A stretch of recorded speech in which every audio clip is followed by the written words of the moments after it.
Praise the lord. ప్రభువైన యేసు నామములో అందరికీ వందనములు.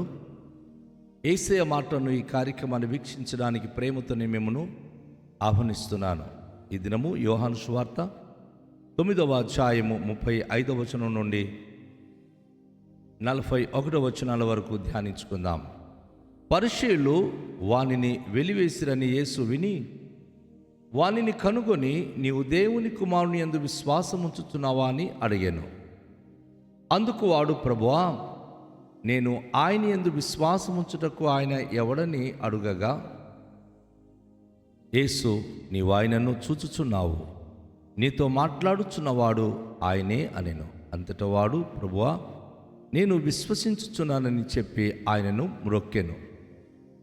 అప్పుడు యేసు, చూడని వారు చూడవలెను, చూచువారు గ్రుడ్డివారు కావాలని అను తీర్పు నిమిత్తము నేను ఈ లోకమునకు వచ్చి తినని చెప్పెను. ఆయన యొద్దనున్న పరిసయ్యులలో కొందరు ఈ మాట విని, మేమును గ్రుడ్డివారమా అనిది. అందుకు యేసు, మీరు గ్రుడ్డివారైతే మీకు పాపము లేకపోవును గాని చూచుచున్నామని మీరిప్పుడు చెప్పుకొనుచున్నారు గనుక మీ పాపము నిలిచి ఉన్నదని చెప్పెను. ప్రియదేవునికి బిడ్డలారా, ఈ పుట్టుగ్రుడ్డి వాని గురించినటువంటి విషయాలు ఈ అధ్యాయం అంతటిలో ఒక అద్భుతమైనటువంటి హాట్ టాపిక్గా పరిసయ్యుల మధ్య నడిచింది. పరిసయ్యులు ఈ గుడ్డి వారిని వెలివేశారు. ఆ విషయం యేసు ప్రభు వారు తెలుసుకొని, పాపం ఆయన దుఃఖముతో బాధతో ఉన్నాడు, నేను ఆయనకి స్వస్థపరిచినందుకు సమాజం సంతోషిస్తుంది అనుకున్నా, కానీ సమాజము నేను బాగు చేసిన వ్యక్తికి వెలివేసింది అని తెలుసుకొని ఆయనను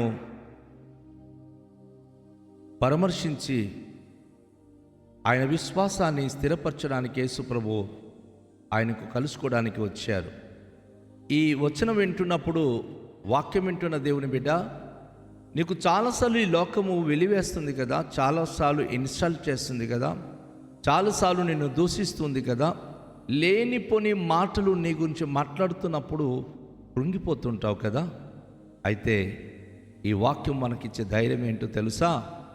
లోకమంతా వెలివేసి మనను ఒంటరి వాళ్ళు చేసినప్పుడు యేసు వెతుక్కుంటూ వచ్చి మనను కలుసుకుంటున్నాడు. యేసు ప్రభువారు స్వయంగా వచ్చి మనను ధైర్యపరుస్తున్నాడు. యేసు ప్రభు ఆ వ్యక్తిని కనుగొని ఏమంటున్నాడు తెలుసా? నీవు దేవుని కుమారుని యందు విశ్వాసం ఉంచుచున్నావా అని ఆ వ్యక్తిని అడుగుతున్నాడు. ఎస్, దేవుని బిడ్డ, నువ్వు దేవుని యొక్క ప్రభువైన యేసుక్రీస్తును నువ్వు నమ్ముతున్నావా?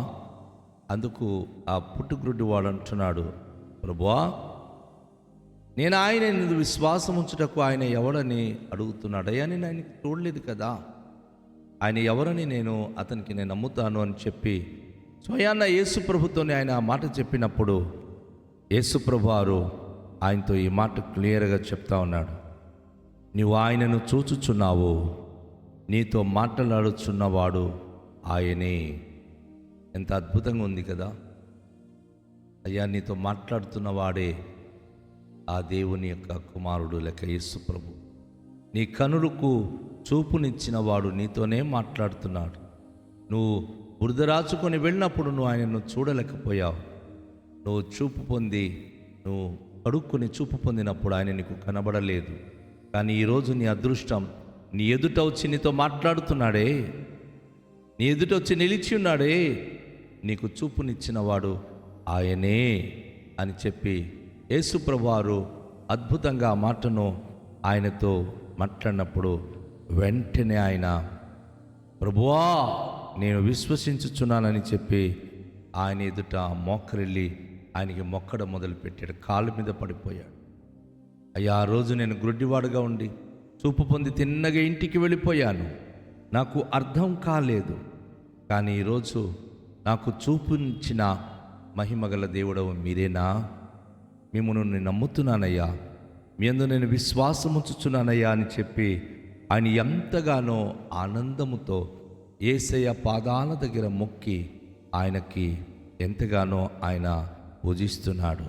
ప్రియ దేవుని యొక్క బిడ్డలారా, ఆయన ఆ విధంగా యేసు ప్రభువును పూజిస్తూ ఉంటప్పుడు యేసు ప్రభు వారు ఆయన గురించి ఒక చక్కని అద్భుతమైన మాట పలికాడు. ఇప్పుడు యేసు, చూడని వారు చూడవలెనని, చూచువారు గ్రుడ్డివారు కావాలని అను తీర్పు నిమిత్తమే నీ లోకానికి వచ్చాను. ఇందులో చాలా పరమార్థం ఉంది. చూడని వారు చూడవలెను, చూచువారు గ్రుడ్డివారు కావాలనని, ఈ తీర్పు నిమిత్తం ఈ లోకానికి నేను వచ్చాను అని యేసు ప్రభు చెప్పినప్పుడు ప్రక్కనే పరిచయులు కొందరున్నారు. వారు అంటున్నారు, మేము గ్రుడ్డివారమా? ఆయన చూడని వాడు చూస్తున్నా మేము గ్రుడ్డివారం అని చెప్తున్నావు అంటే మేము గ్రుడ్డివారమా అని యేసేకి వారు సూటిగా అడుగుతున్నారు. అయితే ఆ పరిచయులతో యేసే చెప్పిన మాట ఏంటో చూస్తున్నామా? అందుకు యేసు ప్రభు అంటున్నారు, మీరు గ్రుడ్డివారైతే మీకు పాపము లేకపోవును కానీ చూచుచున్నామని మీరెప్పుడు చెప్పుకొనుచున్నారు గనుక మీ పాపము నిలిచి ఉన్నది. ఒక విషయం లోకంలో మనము చూస్తూ ఉంటాం. నాకు తెలుసు అన్నవాడు చాలాసార్లు తప్పు చేస్తూ ఉంటాడు. నాకు ఏమీ తెలియదు అనుకున్నవాడు చాలాసార్లు ఆయన ఆ పాపం నుంచి తొలగిపోతాడు. అయ్యో తెలియక ఇది చేశానేమో, అయ్యో ఇది చేస్తే ఏంటో అని చెప్పి భయపడిపోతూ ఉంటారు. కానీ మాకు అన్నీ తెలుసు అన్నవారు ధైర్యంగా వారు ఆజ్ఞ మీరుతూ జీవిస్తూ ఉంటారు. పరిచయుల స్థితి ఎలా ఉంటుందంటే, మాకన్నీ తెలుసు, గ్రంథాలు తెలుసు, మాకు దేవుడి గురించి తెలుసు అంటారు. అలాంటి క్రైస్తులు ఈరోజు ఉన్నారా? ఒక రెండు మాటలు ప్రార్థన వచ్చేస్తే, ఒక మాట వాక్యం వచ్చేస్తే మాకు మించిన వారు ఎవరు లేరు అని అలాంటి అనుభూతి కలిగి అలాంటి మాట్లాడే వ్యక్తులు ఎవరైనా ఉన్నారా? అలా అయితే చూస్తున్నామనుకుంటూ గుడ్డివారైపోతున్న వారు మీరు. మాకు కనబడడం లేదని గుడ్డివారుగా ఉంటూ ప్రభు మహిమను చూచేవారు కొందరున్నారు. అయితే నాకు తెలుసు అని ఎవరైతే దేవుని విషయంలో అభ్యంతరం కలిగి ఉన్నారో వారి పాపము వారి మీద నిలిచి ఉన్నది. వారు దేవుని విషయంలో తప్పు చేస్తున్నారు. దేవుని విషయంలో మాకు తెలుసు అని పాపము చేస్తున్నారు. చూడని వారంటే తెలియకుండా కొన్ని పొరపాటు చేసిన వారు ప్రభు పాదాల దగ్గరికి వచ్చి క్షమాపణ అడిగి వారు ప్రభుతో మంచిగా ఉంటున్నారు. మాకు తెలుసు అన్నవారు దేవునికి దూరంగా ఉంటున్నారే, అది చాలా ప్రమాదకరమైన పరిస్థితి. కనుక నా ప్రియ దేవుని యొక్క బిడలారా, ఈ ప్రశస్తమైన సమయంలో ప్రతి బిడలు మన ఈ వాక్యాన్ని బట్టి మనము గమనించుకోవాలి. ప్రతి బిడలు ఈ వాక్యాన్ని బట్టి మనం గ్రహించాలి. దేవుని సన్నిధిలో మనకు తెలుసు అని చెప్పి ఎప్పుడు పొరపాటులో మనము జీవితము గడపకూడదు. మనము దేవుని దగ్గర మనకు తెలుసు అని చెప్పి పరిశీల వలె దేవుని విషయంలో అభ్యంతరము చెందకూడదు. కొన్నిసార్లు ఏమీ తెలియని అమాయకత్వంగా వచ్చి ఏమీ తెలియని వారుగా వచ్చిన చాలామంది దేవుని మహిమను కళ్ళారా చూడగలుగుతున్నారు. దేవుని యొక్క మహిమ కొరకు జీవించగలుగుతున్నారు. అట్టి వారికి దేవుడు కన్నులు తెరుస్తున్నాడు. ఈ లోక సంబంధమైన యుగ దేవత ఎవరి యొక్క కన్నులకైతే అవిశ్వాసముతో ముంచివేస్తున్నాడు, మాకన్నీ తెలుసు అని వారు చీకట్లోనే ప్రయాణం చేస్తున్నారు. వారు గుడ్డివారైపోతున్నారు. వారు దేవుని మహిమను వారు చూడలేకపోతున్నారు. ఈ ప్రశస్తమైన సమయంలో ప్రభు తన వాక్యం ద్వారా మనతో మాట్లాడుతూ ఉన్నాడు. చూచువారు అనేక మంది గుడ్డివారైపోతున్నారు. మాకు అన్నీ తెలుసు అని చెప్పి అంధత్వంలోనికి చాలామంది దిగజారిపోతున్నారు. ఈరోజు ప్రపంచమంతా ఈ సామెతలకు సరిపోయినట్టుగా ఉన్నది. చాలామంది పాపులు, రోగులు, బలహీనులు దేవుని పాదాల దగ్గరికి వచ్చి గోజాడి ప్రార్థించి దేవుని మహిమ చూడగలుగుతున్నారు. మాకన్నీ తెలుసు, గ్రంథాల గురించి తెలుసు అని ఇలా ఎవరైతే మొండిగా మాట్లాడుతూ దేవునికి విశ్వసించారో అకాల మరణిస్తున్నారు. అనేక దౌర్భాగ్య స్థితులు తమ జీవితాలను ముగించుకుంటున్నారు. వారు గుడ్డివారైపోతున్నారు.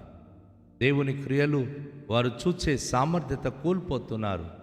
నా సోదరి, నా సహోదరుడా, నాకన్నీ తెలుసు అని చెప్పి గురుడివాడవుతావా?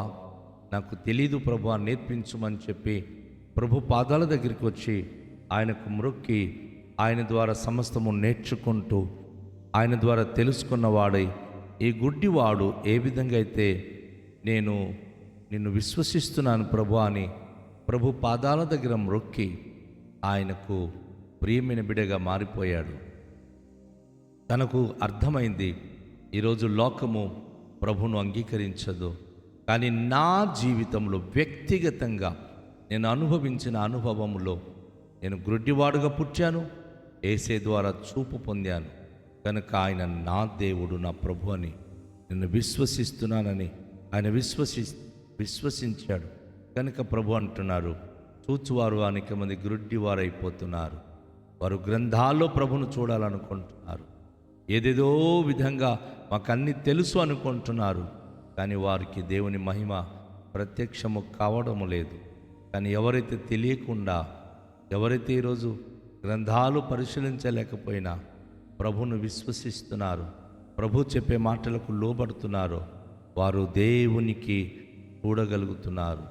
హృదయ శుద్ధి కలిగి ప్రభు ఎద్దకు వచ్చే ప్రతి ఒక్క వ్యక్తి ప్రభును చూచే భాగ్యము పొందగలుగుతున్నాడు. కనుక నా ప్రియ సోదరి, నా ప్రియ సహోదరుడా, మనము ప్రభు ఎద్దకు వచ్చినప్పుడు మన అంతఃకరణ శుద్ధి చేసి మనసులో ఎలాంటి అవిశ్వాసానికి చోటు లేకుండా ఏ విషయంలో మనము కంగారపడక పరిపూర్ణ విశ్వాస్యత కలిగి దేవుని యొక్క వాక్యం బట్టి పరిపూర్ణ విశ్వాస వ్యక్తిత్వం కలిగిన వారమై ప్రభును చూస్తూ తన కొరకు జీవించే భాగ్యవంతులై ఉండడానికి ప్రభు మనకు సహాయము చేయునుగాక. రండి, తలలుంచుకొని ఆయన ప్రభు తన పాదసంలో ప్రార్థించుకుందాం. దయగల తండ్రి, మీకు వందనాలు. పుట్టుగురుడి వారికి మీరు స్వస్థపరిచినప్పుడు ప్రభువా, అనేక మంది ఆయన విషయంలో అభ్యంతరము కలిగి ఉన్నారు, కానీ తను మనస్ఫూర్తిగా మిమ్మల్ని కనుగొన్నప్పుడు, మీరు తనను కనుగొన్నప్పుడు మిమ్మల్ని మ్రొక్కి తన ప్రభుగా స్వీకరించాడు. కనుక మీరు చెప్పిన మాటను ఈరోజు మేము విని ఉన్నాం. ప్రభువా, చూచువారు గుడ్డివారు అవుతున్నారు, గుడ్డివారు అనేక మంది చూపు పొందుతున్నారని. పరిశుద్ధుడా, ఒకప్పుడు అజ్ఞానములు ఉన్న మమ్ములను మీరు మీ యొక్క ప్రభునైన కృపతో మిమ్మల్ని తెలుసుకునే భాగ్యము దయచేశారు. మీ వాక్యాన్ని బట్టి జీవించే కృప మాకు అనుగ్రహించండి. మీ కరుణ, మీ కటాక్షం మాకు దయచేయండి. మీ అద్భుత కార్యములు మా జీవితంలో జరిగించండి. సకల మహిమ, ఘనత, ప్రభావములు మీరే పొందుకునమని నజరుడైన యేసు నామములో ప్రార్థిస్తున్నాము తండ్రి, ఆమేన్. అందరికీ షాలోం. ప్రభు మనలను దీవించునుగాక.